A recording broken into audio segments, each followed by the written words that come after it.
Ninguna empresa, institución, partido o asociación han contribuido económicamente a la elaboración de este documental.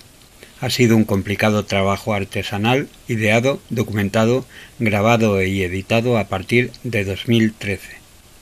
La única ayuda para desplazamientos y equipo ha sido la de un compañero de lucha memorialista, a quien le estaremos siempre muy agradecidos.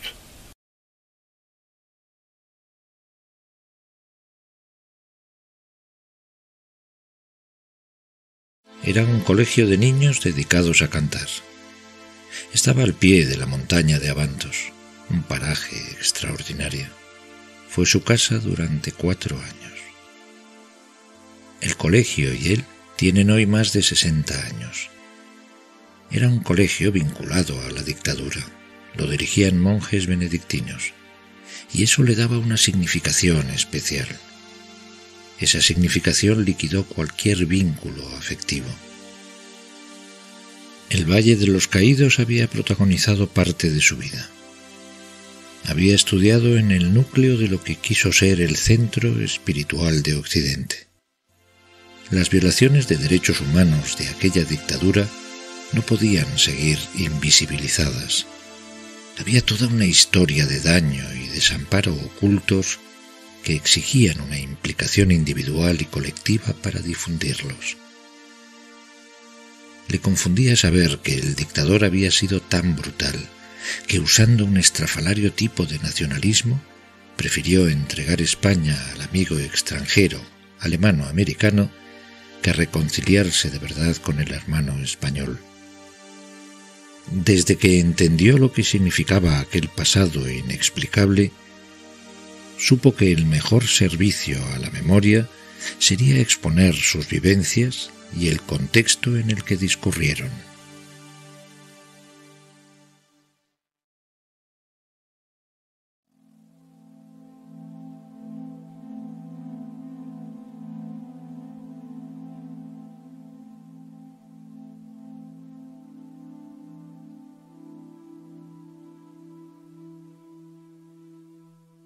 Lo que no se puede explicar, no se puede entender. ¿Cómo explicar que se hayan ignorado durante décadas cientos de miles de víctimas? ¿Cómo explicar que en el siglo XXI aún tengamos 2.500 fosas comunes en campos, cunetas y cementerios? ¿Cómo explicar que las víctimas de una dictadura tengan que buscar justicia en la otra parte del mundo? ¿Cómo explicar que el tiempo se use para dañar a quienes ya fueron dañados? ¿Y cómo explicar el mausoleo de un dictador enterrado junto a sus víctimas? No, nada de esto se puede explicar, y por eso nada de esto se puede entender. Franco pidió que de toda España llevaran restos, ellos sabían dónde estaban, claro, las fosas, los cementerios, ellos sabían dónde estaban, que llevaran restos de toda España, de varias localidades de España. Mi abuelo, hombre de paz que muere en la guerra sin entrar en guerra, que es profanado por la dictadura. Lo que queremos saber es que si están ahí los restos de mis familiares. Lo que yo descubro en el Archivo General de la Administración de Alcalá de Henares es que los restos habían sido robados, trasladados ilegalmente desde muchísimos puntos de España. Mi compañera Beverly King y yo, las dos salimos pasmadas. Todo el día estuvimos que nos rondaba esa imagen de esa tumba venerada de un genocida. Yo no creo que un Estado democrático pueda ser compatible con un mausoleo erigido a la gloria de un líder de carácter fascista. Esto que parece tan sencillo aquí en España era imposible, o sea, pensar en esa posibilidad de que se acepte una declaración testimonial, darle ese derecho. Sobre el Valle de los Caídos, efectivamente, nosotros lo visitamos ayer, hemos escuchado a múltiples familiares. No hay nada en el sitio que proporcione algún tipo de información o señalización acerca de la forma en que fue construido, ni sobre las condiciones bajo las cuales muchos de los cuerpos que ahí descansan fueron trasladados. Yo no sé qué otra señal del derecho internacional necesita el Estado. ¿Podemos inventar algo, hacer señales de humo? Pues no lo sé. el Valle de los Caídos, a 50 kilómetros de Madrid, es un complejo político funerario construido por Franco en un paraje llamado Cuelgamuros. Es un complejo funerario difícil de entender en el siglo XXI, una instalación gigantesca y perturbadora, el capricho de un dictador, una construcción hecha para exaltar una victoria militar de carácter fascista y atemorizar a una España laica y democrática. En su decreto fundacional se decía: es necesario que las piedras que se levanten tengan la grandeza de los monumentos antiguos que desafíen al tiempo y al olvido, y que constituyan lugar de meditación y de reposo en que las generaciones futuras rindan tributo de admiración a los que les legaron una España mejor.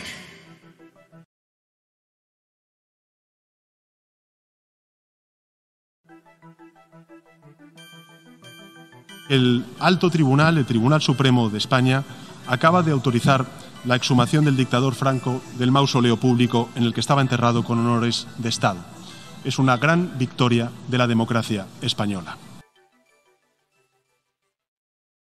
A las 10:30 van a comenzar en el Valle de los Caídos los trabajos para exhumar los restos mortales del dictador. Asturias no es ajena a la exhumación de Franco del Valle de los Caídos. Lo estamos siguiendo desde primera hora. Hoy es el día en que, en medio de la expectación nacional y también internacional, se va a producir la exhumación de Franco. Buenos días, pues acaban de llegar la ministra de Justicia en funciones, que actuará de notaria mayor del reino.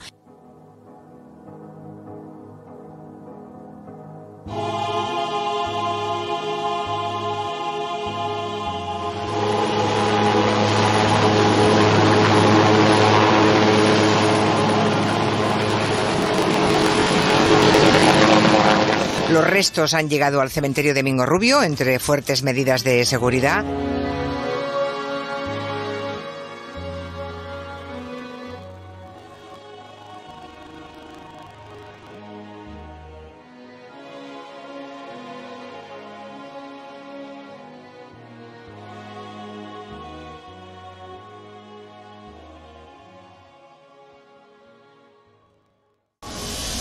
Había miles y miles de presos políticos desde algunos desde el 18 de julio, 17 de julio en caso de Melilla y del norte de África, estaban encarcelados en unas condiciones normalmente terribles. Era un momento de cartillas de racionamiento, era un momento verdaderamente muy difícil en que, pues eso, la gente pasaba hambre, y en ese momento el general Franco decide hacer un monumento que cuesta millones de pesetas y que hubieran sido absolutamente vitales, ¿no?, para evitar toda esta situación de penuria. Resulta paradójico que estuviera haciendo propaganda del hambre que se pasaba en la zona roja y que con ellos, digamos, llegaba la abundancia, y resulta que decidiera pues gastar una millonada. En muchas ocasiones no comer o comer ínfimamente, la suciedad que tenían las cárceles, la falta de cualquier tipo de adecuación para sus fines, teniendo el hacinamiento terrible, las enfermedades que trae el hacinamiento y la falta de aseo, la sarna y otras tremendas.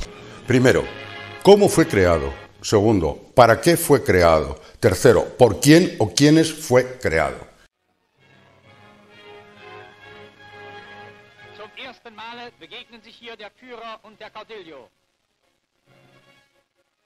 Creo que es el máximo responsable de toda esta zona de Europa, a la par de Hitler, de Mussolini, y que tenga un lugar de reconocimiento donde llevan a los turistas, donde llevan a los niños de colegios sin explicarles qué pasó y qué hay ahí en ese edificio.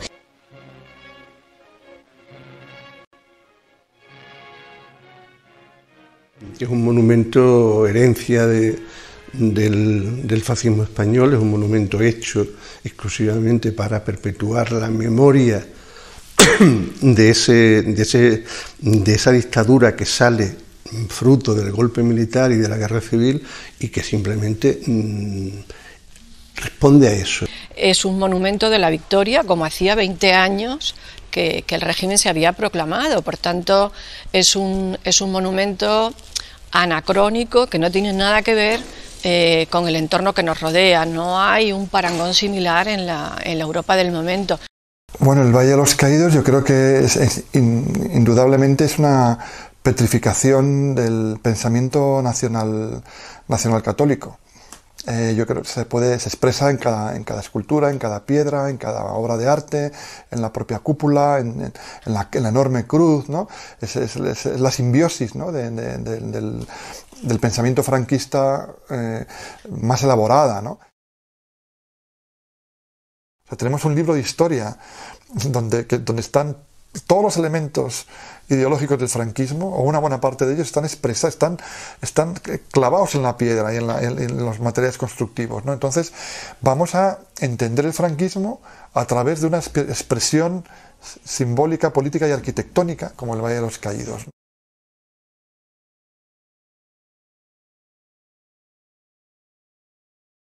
Franco no era arquitecto, pero influyó en la obra. Intentó seguir las tendencias arquitectónicas del nazifascismo. El complejo perpetuaría la figura del dictador, su victoria y su ideología.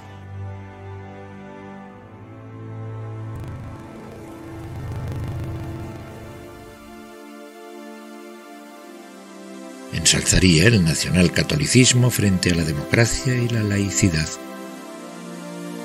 La Iglesia compartía la dictadura y desdeñaba a sus víctimas. No condenó la dictadura nacional católica porque era parte de ella. Abiertamente no lo ha condenado. Yo creo que ha habido gente, ha habido como todo, pero digamos oficialmente no. Una forma de condenarlo es realmente tendría que condenarse a sí misma también como implicada, como cómplice en muchos aspectos de todo lo que estaba ocurriendo. La obra de Cuelgamuros avanzaba penosamente.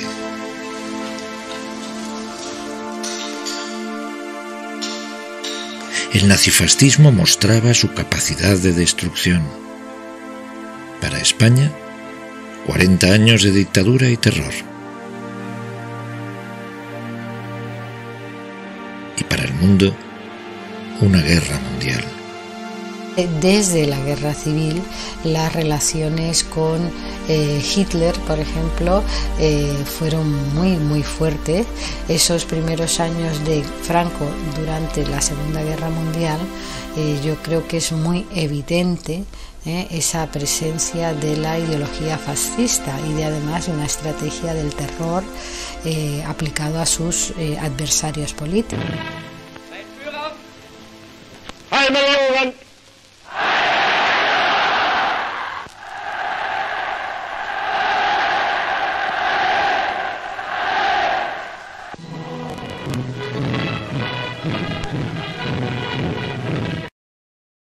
En Cuelgamuros, en el Monumento Nacional a los Caídos de la Cruzada, no iban a faltar esclavos. Las distintas formas de represión producirían un terror social incompatible con un país libre, justo y democrático.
Derrotados Hitler y Mussolini, Franco busca nuevas alianzas para asegurarse protección internacional.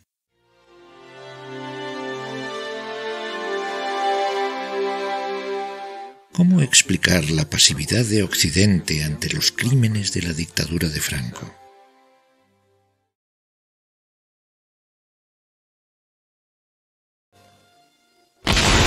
Termina la Segunda Guerra Mundial, Franco se encuentra aislado, se encuentra apartado de las conferencias de Naciones Unidas que van a dar lugar a la creación de un nuevo sistema político y de seguridad internacional, se le excluye.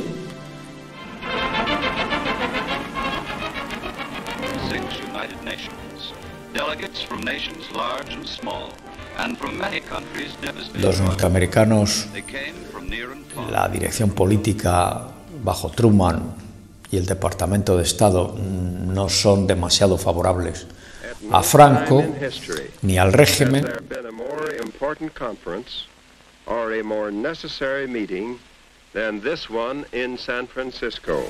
El régimen trata de congraciarse dentro de lo posible con los aliados y en particular con los Estados Unidos.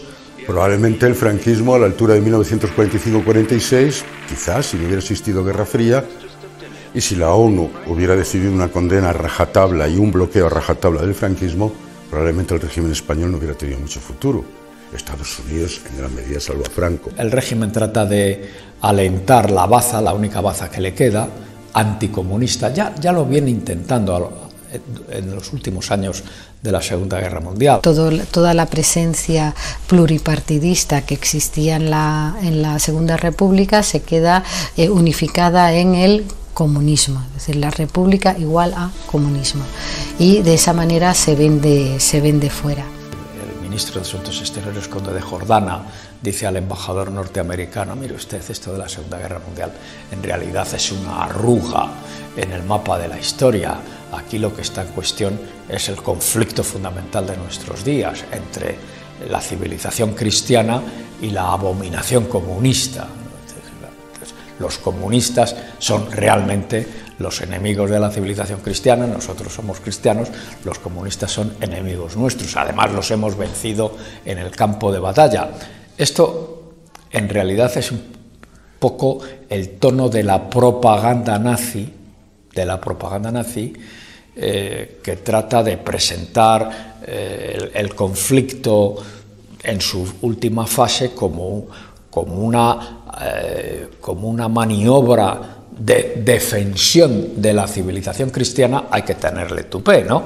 Pero en fin, contra la amenaza soviética. Pero en fin, España está en el régimen está en esa misma línea. Franco les ha vendido muy bien, ya empieza la Guerra Fría, pues que él en realidad aquí se combatió contra el comunismo y que era un gran defensor de la Iglesia Católica. Bueno, pues ya nos vale mantener a este dictador de derechas que nos garantiza pues estabilidad y en fin, y que no haya pues movimientos, digamos, tectónicos por parte de la izquierda. Ya se empiezan a hacer escarceos, conversaciones, para ver cómo se puede llegar a un acuerdo de tipo militar.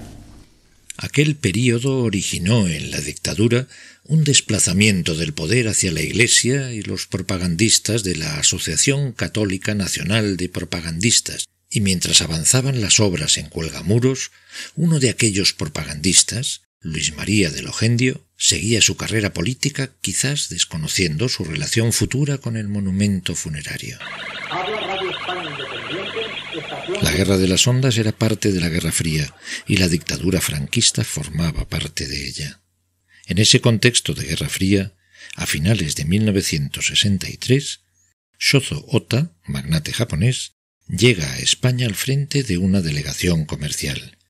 Ota presidía la corporación industrial y bancaria Sumitomo. Tuvo un encuentro con Franco y visitó Cuelgamuros. Dijo quedar impresionado por la escolanía cuando cantó Sakura, una conocida canción popular, y les invitó a una gira de conciertos en su país. Sakura representa la belleza efímera de la flor del cerezo. el banquero trataba de estrechar lazos con la dictadura y esa visita al Valle de los Caídos significaba un importante cumplido para Franco. También visitó a quienes en 1969 serían designados sucesores del régimen por el dictador. 19 años antes, en 1945, el pueblo nipón había sido atacado con 2 bombas nucleares en Hiroshima y Nagasaki.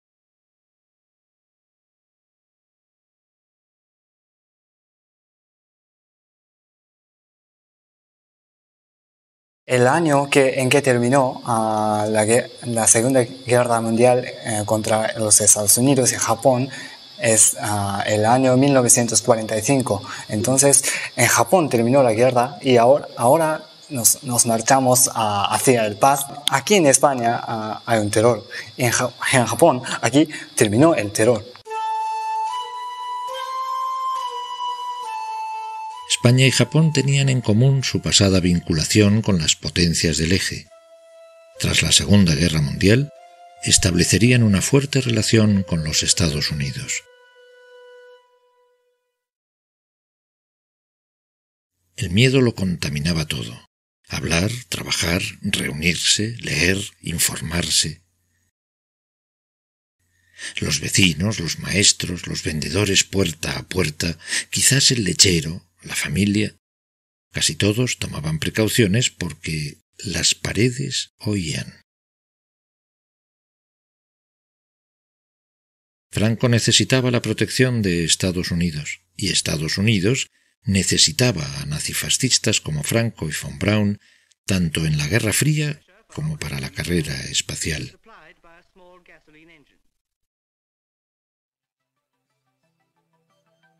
Estados Unidos ni demostraba interés por las víctimas de la dictadura ni contribuía a la vuelta de la democracia. España se llenó de bases estratégicas e instalaciones aeroespaciales norteamericanas. En las Navidades de 1968 nos llevaron a la base norteamericana de Torrejón para cantar un repertorio de villancicos. Allí nos enseñaron aviones de combate y entre ellos recuerdo la cabina de un avión Phantom.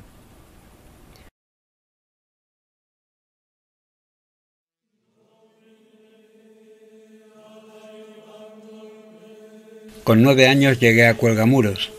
Del pasado reciente solo sabía lo que indicaba la enciclopedia Álvarez, o sea, nada.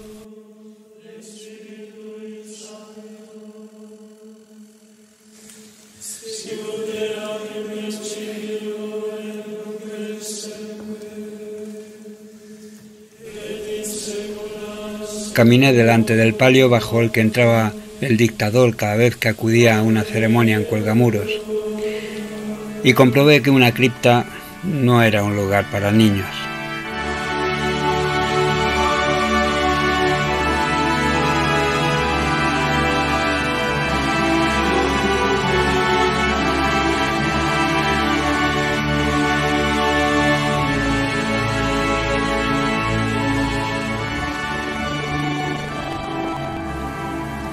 El invierno llegaba pronto,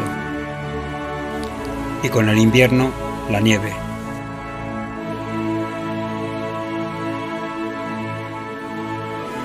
Salíamos al monte, jugábamos al fútbol, pero nos faltaba el calor de la familia.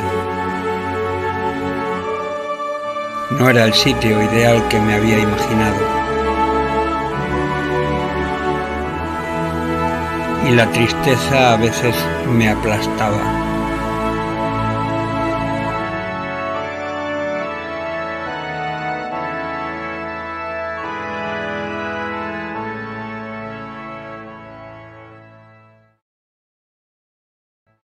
Ogendio, el propagandista cercano a Franco que puso en marcha la Oficina de Información Diplomática, era elegido abad de Cuelgamuros en 1968.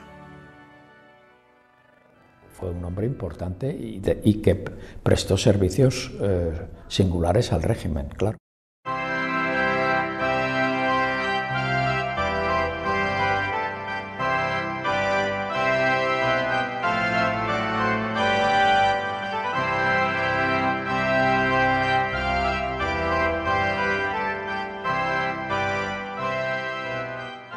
Es toda una escena que es para digamos, que ahí dice la connivencia o el matrimonio entre la Iglesia y el Estado, en pocos momentos, si no hubiera sido trágico, en pocos momentos queda tan palpable como aquí.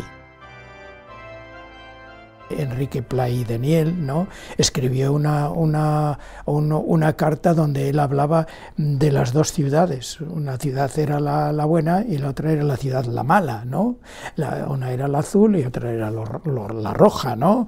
Entonces había que aniquilar a la roja en nombre de, digamos, de lo que había sido siempre la conexión casi natural entre el español y el catolicismo, ¿no?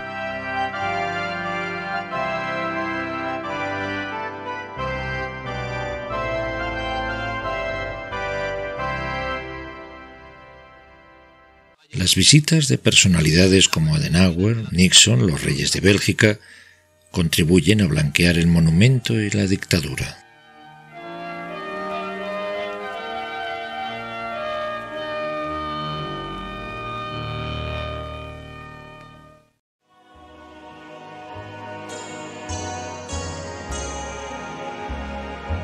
La mano de obra esclava reportó enormes beneficios a diversos magnates durante la dictadura franquista. El esclavismo es una violación de derechos humanos no condenada por la comunidad benedictina. Así se construyó buena parte del monasterio de Cuelgamuros, donde viven desde 1959.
El régimen construye el Valle de los Caídos a los 20 años del final de la Guerra Civil, pero sigue con esa idea de la construcción de un monumento de la victoria, por más que quiera decir que es que ahí va a ser un monumento de la reconciliación, donde va a haber cuerpos de las dos Españas, ¿no?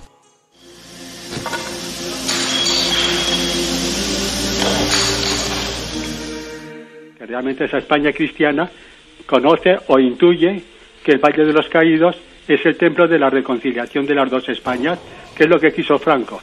Y luego está, por otro lado, la España del Frente Republicano, que provocó la rebelión de octubre de 1934 y luego secuestró a la República.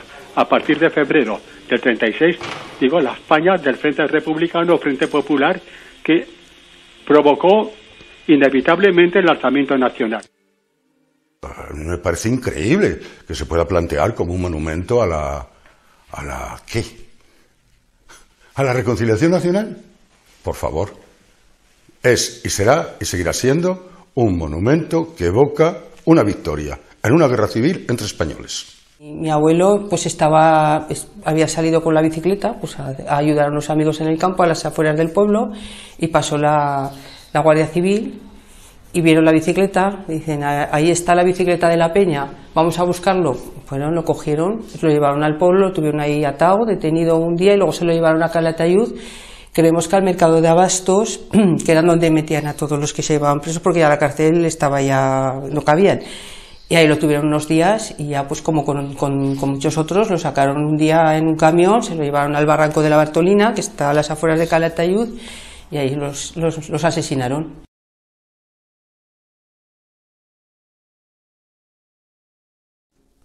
Y a partir de ahí, tanto los restos de uno como del otro, no sabemos nada. Van un grupo de falangistas, requetés, policías municipales y vecinos de Calatayud a la casa familiar que estaba en la plaza del mercado, lo que hoy es la Plaza de España de Calatayud, y se lo llevan, mi abuela lo acompaña escaleras abajo, y se lo llevan al grito de "Viva Cristo Rey".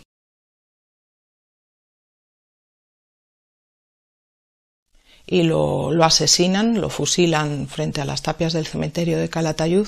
Mi abuelo, de nombre Juan Colom Soler, era un hombre de paz que a sus 40 años el ejército de la República lo movilizó al final de la guerra, en octubre del 38.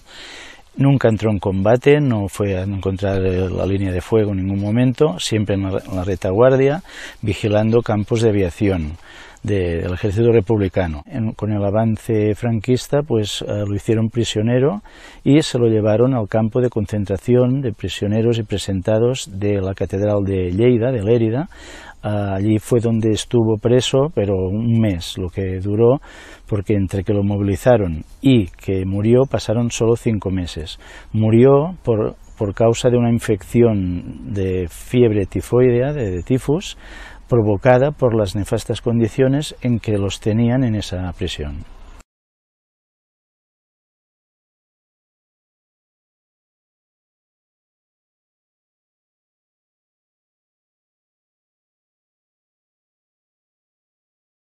En principio era para las víctimas del bando franquista, luego se dan cuenta de que no había tantas y lo amplían, y entonces quieren meter también a otras, y además lo hacen sin ni siquiera avisar previamente, sino que simplemente comunican que donde hay restos humanos de rojos, etcétera, que los que no fueran ateos preferiblemente, y que los piensan llevar. Y yo he visto los partes, por ejemplo, de la provincia de Badajoz, donde en los pueblos hay pueblos que informan: pues sí, en este término municipal existen 4 fosas comunes, una junto al arroyo, otra junto a un bosquecillo, en total son restos de 25 o 30 personas.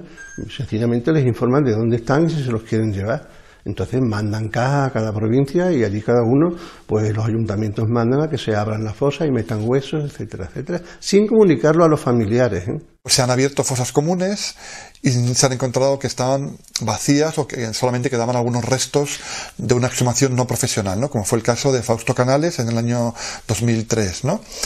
Buscando a su padre en Aldea Seca, ¿no? En Ávila, en una fosa en Aldea Seca. Entonces, bueno, pues a partir de ahí se empezó a saber algo que quizá era conocido por algunas personas, pero que no era del dominio público, y es que en este proceso de traslado de cuerpos al Valle de los Caídos habían vaciado, o podemos decir que secuestrado, cuerpos de republicanos que estaban en fosas comunes, sin el conocimiento y, por supuesto, sin el consentimiento de sus familiares. Ya en sí era una barbaridad, ¿no? Pero ya el colmo viene cuando al final de la dictadura se muere Franco y deciden meterlo allí también. No era un caído, ¿no? Bueno, pues no le correspondía estar allí, ¿no? Pero sin embargo lo meten allí y lo convierten en el gran monumento al fascismo español y a su representante máximo, que fue Franco, ¿no? Las víctimas, incluso republicanas, que están aquí, son las primeras, desde esta visión sobrenatural, las primeras en desear que Franco no salga del valle.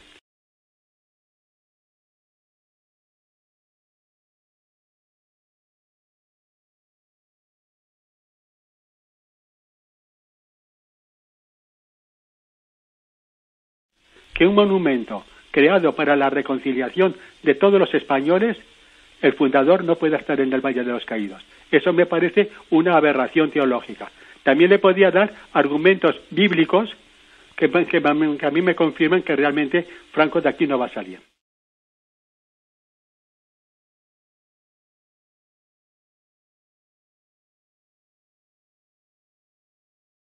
Hay un artículo que firmó España en el Tratado de Viena, en la Convención de Viena sobre el Derecho de los Tratados, que dice que las normas nacionales, las leyes nacionales, no pueden estar por encima de las normas internacionales.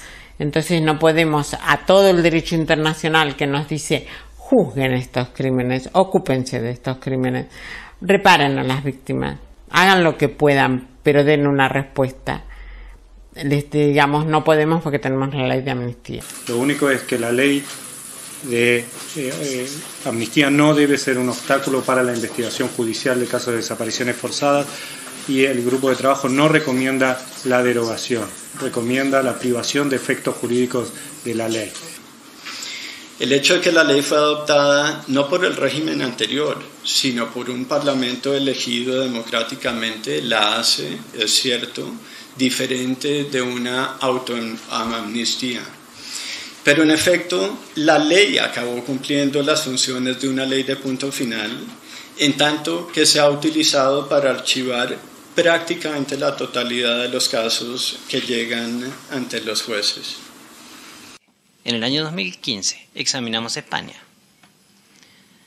Y lo que le dijimos a España en las observaciones finales, en un montón de aspectos relativos a derechos civiles y políticos, pero particularmente en lo relativo al tema que hoy nos convoca aquí, es que España tiene que derogar la ley de amnistía, investigar, juzgar y condenar a los responsables. Un país puede quedarse con un bache histórico. Hay un pedazo que no se sabe qué sucedió. Y si no se sabe qué sucedió en un pedazo del pasado, no sé por qué estoy aquí en el presente. La necesidad de las empresas de hacer negocio, de conseguir beneficios a un nivel lo más alto posible, y para ello que mejor que un equipo de trabajadores disciplinado, sumiso, que su objetivo principal era hacer el trabajo cuanto antes para que le redujeran las penas y pudieran salir, ¿no? Hay intereses en ellos en ocultar porque los afecta. Seguramente tendrán que rendirle a la justicia. Es motivo de indignación profunda, no solo por el hecho de haber sido construido por miles de personas haciendo trabajo forzado o mano de obra esclava, sino por la cantidad de muertos cuyos restos fueron trasladados allí sin el consentimiento de sus familiares. Lo que demuestra la permanencia del Valle de los Caídos es que no ha habido una ruptura. Esto sería algo inconcebible en Francia, en Alemania o en Italia. Sería inconcebible, ¿no?, que Petén, que Hitler o que Mussolini, ¿no?, pues tuvieran un reconocimiento público y no las víctimas de los que lucharon contra el fascismo, ¿no? Personas que defendieron la democracia y el orden constitucional enterradas en las cunetas por cientos de miles, y luego monumentos de exaltación tanto en Sevilla como en Madrid y en otros lugares. Y por eso pensamos que era un momento interesante ir diputados y diputadas, eurodiputados, no solo españoles, sino también de otras nacionalidades y de diferentes espectros políticos, pues para denunciar que en Madrid, a 40 kilómetros de Madrid, pues existe un monumento de exaltación a un dictador. Están los que tenemos familiares con el tema pero luego están los que no han tenido familiares ni nada que ver, pero no conocen la historia, porque igual si conocieran la historia mirarían las cosas de otra manera también, no verían, porque es que muchos ven, esto es con la batallita de los abuelos, tal, que es que muchos no piensan así. Argentina también la tuvimos, la ley de punto final y obediencia debida. En el ámbito legislativo se derogaron, y en el ámbito judicial, con el fallo Simón, en el 2004, se declararon nulas de pleno derecho, lo que le quita toda efectividad. Creo que es necesaria esa continuidad, ¿no? Y transmitir, pensar, como ha sucedido en Alemania, en que sea un tema de agenda escolar, o sea, transmitir esto, ¿no? Desearía un país mucho más justo en cuanto a toda la violencia generada por un golpe de Estado. Si nosotros podemos hacer una sociedad un poco más justa, un poco más igual. Demolerlo aquello, bueno, supongo que habrá mucha oposición a que se haga así y no será viable. No ha sido posible ni sacar a Díaz Franco, o sea que esto que estoy diciendo, imagínate. Otra es dejarlo a su propia inercia, vallarlo, acotarlo y dejar que la propia naturaleza se vaya apropiando de lo que fue suyo. Bueno, pues llegará un día en que aquello sea una masa ruinosa cubierta de ramas y de árboles y de masa boscosa, ¿no? Pues sería un buen final ese para Valle de los Caídos. Otra cosa es que sea posible. Por soñar.